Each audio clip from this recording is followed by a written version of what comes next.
శాసన మండలిలో ప్రభుత్వ విప్పుగా అదేవిధంగా జనసేన పార్టీ కోసం అహర్నిశలు సంవత్సరాల తరబడి చేస్తున్న మా హరిప్రసాద్ గారు విజయనగరం జిల్లా నుంచి భోగాపురం ఎయిర్పోర్ట్ ఎక్కడైతే మనం నిర్మాణం చేసుకుంటున్నామో నెల్లిమల్ల ఆ నియోజకవర్గం నుంచి లోకం మాధవి గారు అదేవిధంగా మా విజయడి వెళ్ళిపోయాడా ఓకే యలమంచిలి శాసనసభ్యులు సార్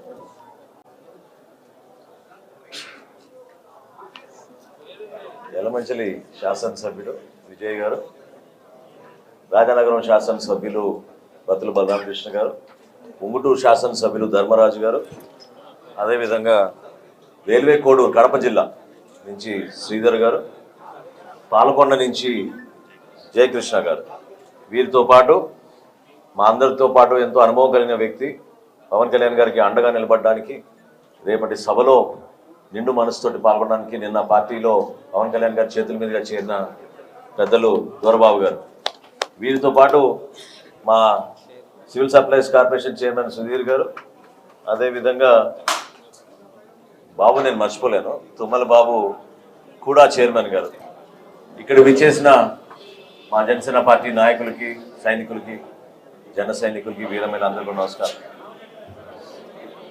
మీడియా మిత్రులందరూ కూడా ప్రత్యేకంగా నమస్కారం బేసికల్గా ఈ కంట్రోల్ రూమ్ అనేది ఒక మీడియా సెంటర్ లాగా అదేవిధంగా ప్రతిరోజు మేము చేసే కార్యక్రమాలు మీకు వివరించడానికి కోసం ఏ విధంగా జనసేన పార్టీ సమిష్టి నాయకత్వంతో మా పార్టీ అధ్యక్షులు పవన్ కళ్యాణ్ గారి ఆదేశాల మేరకు అద్భుతమైన ఏర్పాట్లు చేసుకుంటూ మార్చి 14వ తారీఖున చిత్రాడలో పిఠాపురం నియోజకవర్గంలో నిర్వహించబోయే సభ గురించి అనుక్షణం పర్యవేక్షించడానికి అదేవిధంగా రాష్ట్ర వ్యాప్తంగా సమాచారం అందించడానికి ఎందుకంటే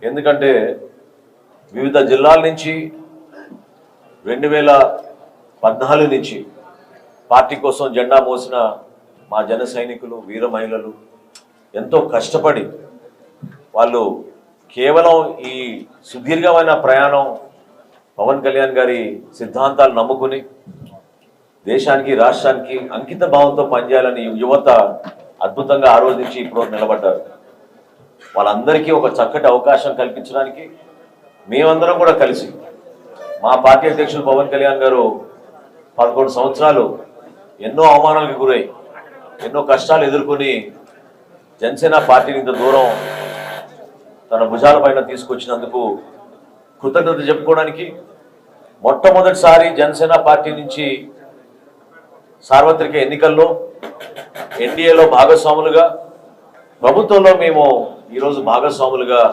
మాతో పాటు ఉన్న సహచర శాసనసభ్యులు పార్లమెంట్ సభ్యులు వీళ్ళందరికీ ప్రత్యేకంగా మేము ఇది ఒక చక్కటి అవకాశంగా మేము భావిస్తున్నాం ఇందాక పార్లమెంట్ సభ్యులు ఉదయ్ గారు చెప్పినట్టు కేవలం ఆంధ్రప్రదేశ్ నుంచే కాదు తెలంగాణ నుంచి కూడా చాలామంది యువత వస్తారు తెలంగాణనే కాదు ఇతర దేశాల నుంచి కూడా ఆల్రెడీ రావడానికి సిద్ధమయ్యారు ప్రతి ప్రాంతం నుంచి ఆ విధంగానే ఆసక్తిగా ఎంతో అభిమానంతో ప్రతి ఒక్కరూ కూడా నడుచుకుంటూ వస్తున్నాం ఎక్కడ కూడా మీరు గమనించాల్సింది స్వార్థం లేని ప్రయాణం ప్రజల కోసం సమాజం కోసం అంతిమంగా భావితరాలకు ఉపయోగంగా పార్టీని నిర్మాణం చేసుకుంటూ పవన్ కళ్యాణ్ గారు ఇంత దూరం తీసుకొచ్చారు ఈ సందర్భంలో మాకు బాధ్యత పెరిగింది ప్రభుత్వంలో ఉన్నాం ప్రతి సమస్య గురించి మేము పరిష్కారం చేయడానికి సిద్ధంగా ఉండాలి అదేవిధంగా ప్రజలు కోరుకునే విధంగా పరిపాలన అందించాలి ఇది ఒక కష్టమైన పరిస్థితి ఎందుకంటే ఆర్థిక ఇబ్బందులు ఉన్నా కూడా ప్రభుత్వం నుంచి మేము చాలా జాగ్రత్తగా నడుపుకుంటూ ముందు తీసుకెళ్లాల్సిన బాధ్యత మా అందరిపైన ఉంది ఈరోజు మేము పార్లమెంట్ సభ్యులుగా శాసనసభ్యులుగా పార్లమెంట్లో ఆయన మాట్లాడుతూ శాసనసభలో జనసేన పార్టీ అభ్యర్థులు మాట్లాడుతూ దీంతోటే సరిపోతుంది అనుకుంటే కరెక్ట్ కాదు రాష్ట్రానికి ఉప ముఖ్యమంత్రిగా ఈరోజు పవన్ కళ్యాణ్ గారు ఆయన పంచాయతీరాజ్ శాఖ నుంచి అటవీ శాఖ నుంచి చేస్తున్న కార్యక్రమాలు ప్రజల్లోకి తీసుకెళ్ళాలి తద్వారా గ్రామాల్లో జరుగుతున్న అభివృద్ధి కార్యక్రమాలు తీసుకెళ్ళాలి మేమందరం కూడా ఒకే ఆలోచనతో ముందుకెళ్తున్నాం పిఠాపురం ప్రజలకి కృతజ్ఞత తెలుపుకోవడానికి రాజకీయాల్లో నిస్వార్థం లేని ప్రయాణం చేసే వ్యక్తికి అంత అభిమానంతో ఆదరించి గెలిపించినందుకు ఈ సభని అంకితం చేస్తూ ప్రజలకి మరింత దగ్గరయ్యే విధంగా మేము సిద్ధమవుతాం.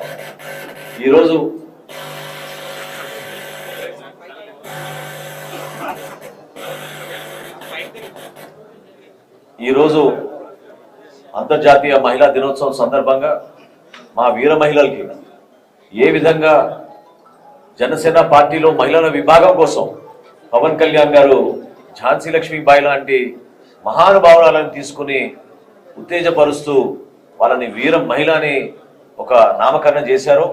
అదేవిధంగా మహిళలకి భద్రత విషయంలో రాజీ లేని పోరాటం, లా అండ్ ఆర్డర్ విషయంలో చాలా బలంగా ఉంటాం, ఎక్కడ కూడా పొరపాటు జరగకూడదని అనేక సందర్భాల్లో మా పార్టీ అధ్యక్షులు పవన్ కళ్యాణ్ గారు చెప్తూనే వచ్చారు.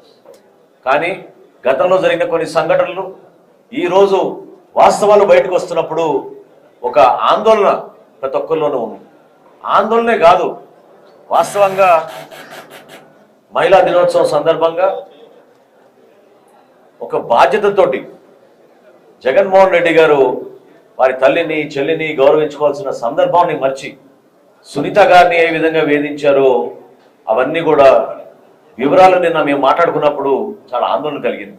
ఎందుకంటే సహజంగా వివేకానంద రెడ్డి గారి హత్య విషయంలో ఆ రోజు ఎన్నికల సందర్భంలో సమాచారాన్ని కప్పిపుచ్చడానికి, ప్రజల్ని తప్పుదోవ తీసుకెళ్ళడానికి చంద్రబాబు నాయుడు గారి పైన నిందలు మోపి ఒక ప్రయత్నం ఆ రోజు వీళ్ళు చేశారు. చివరికి సిబిఐ అధికారుల్ని కూడా రాష్ట్రంలో అడుగుపెట్టనివ్వకుండా చేశారు. నిన్న మొన్న జరిగిన సంఘటనలు, ప్రత్యేకంగా వాచ్మెన్ రంగయ్య గారి మృతిలో అనేక అనుమానాలు తావుతీస్తున్నాయి. ఎందుకంటే ఒక హత్య జరిగిన తర్వాత క్రిమినల్ మైండ్ సెట్తో ఉన్న వ్యక్తులు ఏ విధంగా వ్యవహరిస్తారో మనం కొన్ని సమాచారం తెప్పించుకుంటే ఆందోళనకరంగా ఉంది. అనేక అనుమానాలు ప్రతి ఒక్కరిలో కూడా కలుగుతూ ఉంది. నన్ను కూడా చాలా మంది అడుగుతూ ఉన్నారు, 6 హత్యలు 6 మరణాలు ఏ విధంగా జరిగిపోయినాయి అని. ఒకసారి మీరందరూ కూడా ఆలోచించుకోవాలి. రాష్ట్ర ప్రజానీకం వివేకానంద రెడ్డి గారి హత్య తర్వాత ఎవరైతే కీ విట్నెసెస్ ఉన్నారో, ఎవరైతే కుటుంబంలో అంతర్గత విషయాలు తెలిసిన వ్యక్తులైతే ఉన్నారో వాళ్ళందరూ కూడా విచిత్రంగా చనిపోయారు ఈ 2 సంవత్సరాల్లో 3 సంవత్సరాల్లో. దేనికోసం ఈ విధంగా జరుగుతుంది, ఎట్లా జరుగుతుంది, దీని వెనుక ఎవరున్నారు అనేది ఖచ్చితంగా నిర్ధారించాల్సింది ఉంది, ఎంతో ఉంది. ఎందుకంటే లా అండ్ ఆర్డర్ని బలంగా మనం మెయింటైన్ చేయాలి, ఒక నమ్మకం కలిగించాలి, ప్రజల్లో విశ్వాసం తీసుకురావాలి. జనసేన పార్టీ నుంచి నేను చాలా బాధతో చెప్తున్నాను, గతంలో పవన్ కళ్యాణ్ గారు మీటింగ్లు జరపాలంటే ప్రతి మీటింగ్కి థ్రెట్ వచ్చేది. ఈరోజు మీరు పలానా సభ మీరు నిర్వహిస్తే సాయంత్రానికల్లా మీ పైన దాడులు చేస్తాం, జనం సిద్ధమయ్యారని కావాలని అనేక సందర్భాల్లో భయపెట్టిస్తూ ఉండేవారు. సభ నిర్వహణ జరగకూడదని మా నాయకుల్ని హౌస్ అరెస్టులు చేయడం, వాళ్ళపైన భౌతిక దాడులు చేయడం, కేసులు పెట్టించడం, ఒక భయాందోళన వాతావరణం సృష్టించి ప్రజాస్వామ్యాన్ని ఖూనీ చేసే విధంగా వీళ్ళు వ్యవహరించారు. అరే, ఒక పొలిటికల్ పార్టీగా జనసేన పార్టీ సిద్ధాంతాల కోసమే నిలబడతాం. పోటీ పడితే మీరు ప్రజాస్వామ్యంలో ఓటర్ దగ్గరికి వెళ్ళి మనం పోటీ పడదాం, అభివృద్ధి గురించి పోటీ పడదాం, సంక్షేమం కోసం పోటీ పడతాం. కానీ మండల గురించి మేము ఎట్లా పోటీ పడతాం? రాజకీయాల్లో మీరు ప్రజాస్వామ్యాన్ని నిలబెట్టాల్సిన బాధ్యత మీరు విస్మరించి 5 సంవత్సరాలు ముఖ్యమంత్రిగా వ్యవహరించిన వ్యక్తి రాష్ట్రానికి ద్రోహం చేసి ఆ రోజున పవన్ కళ్యాణ్ గారు లాంటి వ్యక్తినే అంటే వరుసగా 6 చనిపోవడం, అందులో వీళ్ళేం వృద్ధులు కూడా కాదు. అభిషేక్ రెడ్డి గారు వయసు ఎంత అంటే 30 సంవత్సరాలు. డ్రైవర్ ఆదినారాయణ ఏ విధంగా చనిపోయారో ఎవరికి తెలియదు. గంగిరెడ్డి గారు, భారతి గారి తండ్రి, 2-3 నెలలు ఆయన హాస్పిటల్లో ఉండి పాపం ఆయన పోయారు.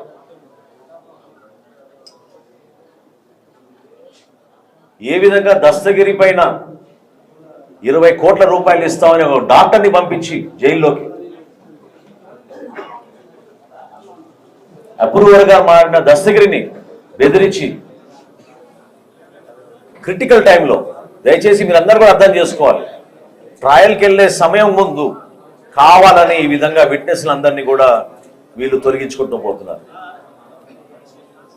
నేను మరొకసారి చెప్తున్నాను, నిజాయితీగా రాజకీయాల్లో మీరు ఒక ప్రయాణం చేస్తే ప్రజలు మనకి తీర్పిస్తారు, ప్రజలు మనకు ఓట్లు వేస్తారు. ఎవరు అధికారంలో ఉండాలి, ఎవరు ప్రతిపక్షాలు ఉండాలి వాళ్ళు డిసైడ్ చేస్తారు. కానీ ఎవరు కూడా మిమ్మల్ని వ్యతిరేకించకూడదు. వ్యతిరేకించిన వాళ్ళని కుటుంబ సభ్యులతో సహా మేము బతకనివ్వమంటే ఎంత దుర్మార్గంగా వ్యవహరించారో చూడండి. ఇది ప్రజాస్వామ్యవాదులు ఏ విధంగా హత్య జరిగిందో ప్రజాస్వామ్యంలో దాని గురించి మీరందరూ కూడా ఒక ఆలోచన తీసుకురావాలి. చర్చ జరగాలి దీని గురించి. ఎంతో ఆందోళనతో నేను చెప్తున్నాను. గతంలో అనేక సందర్భాల్లో ఒక మీటింగ్ జరుపుకోవాలంటేనే మేము భయపడేవాళ్ళం. ఆవిర్భావ దినోత్సవం జరుపుకుంటామంటే పార్టీ నుంచి రైతులను పోయి బెదిరించేవాళ్ళు, పొలాలు బలవంతంగా తీసుకునేవాళ్ళు. ఇప్పటంలో అయితే 22A పెట్టేసి భూములు లాక్కున్నారు. రాత్రే ఈ భూముల పైన రోడ్లు వేస్తున్నాం అని చెప్పి భయపట్టించారు. విశాఖపట్నంలో ప్రజావాణి జనసేన నుంచి మేము జనవాణి అనే కార్యక్రమం చేసుకుంటుంటే ఆ కార్యక్రమానికి పవన్ కళ్యాణ్ గారు హాజరవడానికి విశాఖపట్నం వస్తే ఆ రోజు కనీసం కారులోంచి బయటకు వచ్చి అందరికీ నమస్కారం పెట్టుకునే సంస్కారం ఉన్న మన సమాజంలో కూడా ఒక పోలీస్ అధికారి వచ్చి బలవంతంగా ఆయన్ని కూర్చోబెట్టి 3 రోజులు నానా హింసలు పెట్టారు మమ్మల్ని నోవోటెల్ హోటల్లో. ఆ రోజు అంటే ఒక క్రిమినల్ మైండ్ సెట్లో ఉన్న వ్యక్తి ఏ విధంగా వ్యవహరించాడు అనేది తెలుసుకోవాలి. ఈరోజు పరిపాలనలో భాగంగా అనేక సంస్కరణలు తీసుకురావాలని మేము చేస్తున్న ప్రయత్నంలో చేతులు కట్టేసి ఉన్నాయి. ఆర్థికంగా చిన్నాభిన్నం చేసేసారు. కేవలం వాళ్ళ మాధ్యమాలను ఉపయోగించుకుని కావాలని దుష్ప్రచారం చేసుకుంటూ ప్రభుత్వానికి నష్టం కలిగిస్తున్నారు. దయచేసి ప్రతి ఒక్కరిని కోరుతున్నాను, ఈ ఆవిర్భావ దినోత్సవం ఒక పండుగ. కష్టపడి పనిచేసిన మా జన సైనికులు, వీర మహిళలు వాళ్ళందరికీ ఒక కృతజ్ఞత భావంతో మా పార్టీ అధ్యక్షులు పవన్ కళ్యాణ్ గారు ఏ విధంగా 11 సంవత్సరాలు పార్టీని మోసి ఇంత దూరం తీసుకొచ్చారో, పిఠాపురం ప్రజలు ఎంతో అభిమానించి నిండు మనసుతో ఆశీర్వదించి ఒక అద్భుతమైన మెజార్టీ ఇచ్చి ఆయన్ని ఈ రోజున రాష్ట్రానికి ఉప ముఖ్యమంత్రి చేశారో, మేమందరం కూడా నాయకులుగా ఒక బాధ్యతతోటి జనసేన పార్టీ జెండా ప్రతి గ్రామంలో ఎగిరే విధంగా ప్రతి జన సైనికుడు, వీర మహిళ తలెత్తుకుని గర్వంగా పనిచేసుకునే విధంగా ఈ సభ ఉండబోతోంది. పవన్ కళ్యాణ్ గారు కూడా అదే విధంగా భవిష్యత్తులో మనం చేయబోయే కార్యక్రమాలు పొత్తు ధర్మాన్ని పాటించుకుని మనం ఏ విధంగా ఒక బాధ్యతతో వ్యవహరించాలి, ఏ విధంగా అభివృద్ధి కార్యక్రమాలు చేయాలి, ఏ విధంగా సంక్షేమ కార్యక్రమాలు చేయాలి, వీటిపైన ఆయన మనందరికీ కూడా ఒక రోడ్ మ్యాప్ ఇస్తారు. ప్రతి ఒక్కరు కూడా మీరందరూ దయచేసి ఆ సభకు హాజరవ్వండి. ఒక అద్భుతమైన కార్యక్రమం చేసుకుందాం. అన్ని విధాలుగా ఏర్పాట్లు చేస్తున్నాం. ఎక్కడ పొరపాట్లు లేకుండా మా వాలంటీర్స్ వ్యవస్థ, మా 14 కమిటీలు కూడా అహర్నిశలు కృషి చేసి అన్ని విధాలుగా వచ్చిన వాళ్ళందరినీ గౌరవించుకుని ఒక చక్కటి కార్యక్రమం చేయడానికి సిద్ధమయ్యాం. అన్నిటికన్నా ఆశ్చర్యం ఏంటంటే పిఠాపురం నుంచి ఒక రిసెప్షన్ కమిటీ వేస్తామంటే 250 మంది ముందుకొచ్చి మేము నిలబడతాం వాలంటీర్లుగా. రాష్ట్ర వ్యాప్తంగా వస్తున్న వాళ్ళందరినీ కూడా మేము స్వాగతించుకొని మేము జాగ్రత్తగా చూసుకుంటాం అతిథులుగా అని చెప్పి వాళ్ళు వచ్చారు. వాళ్ళకి ప్రత్యేకంగా ధన్యవాదాలు తెలుపుకుంటాను. ప్రతిరోజు ఈ కమాండ్ సెంటర్లో, ఈ కంట్రోల్ సెంటర్లో మనందరం కూడా మీడియా మిత్రులతో కూర్చుందాం. మా గౌరవ శాసనసభ్యులు ప్రత్యేకంగా నానాజీ గారికి నేను ధన్యవాదాలు తెలుపుతున్నాను. ఉదయ్ గారికి పార్లమెంట్ సభ్యుడిగా ఆయన కాకినాడ కోసం పడుతున్న కృషి గురించి అభినందిస్తూ రాబోయే రోజుల్లో మీ అందరం కలిసికట్టుగా ఈ ప్రాంతానికి అభివృద్ధి జరిగే విధంగా పార్టీ కోసం అందరం అంకిత భావంతో పనిచేస్తామని సందర్భం తెలుపుకుంటూ సెలవు తీసుకున్నాను.